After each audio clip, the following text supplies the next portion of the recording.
రాష్ట్రంలో ఉన్న ఖాళీ స్థలాలను అర్హులకు కేటాయించాలని డిమాండ్ చేశారు సిపిఎం రాష్ట్ర కార్యవర్గ సభ్యులు బాబురావు. విజయవాడ వాంబే కాలనీలోని డిస్నీల్యాండ్లో సిపిఎం నేతలు పర్యటించారు.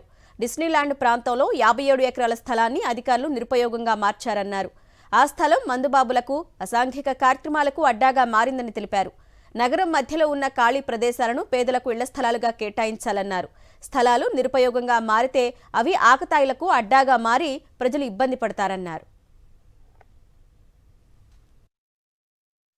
విజయవాడ అజిత్ సింగ్ నగర్లో డిస్నీల్యాండ్ కోసం కేటాయించిన స్థలం లీజు టైం అయిపోయి అవసాన దశలో ఉంది. 57 ఎకరాల స్థలం వృధాగా పడింది.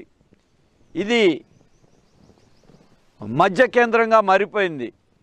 అసాంఘిక కార్యక్రమాలకి కేంద్రంగా మారిపోయింది. ఒక చిట్టడవిలాగా మారిపోయి ప్రజల ఆరోగ్యాలకు కూడా ప్రమాదం ముంచుకొచ్చేటువంటి అవకాశం ఉంది. దోమలకి నిలయంగా మారిపోయింది.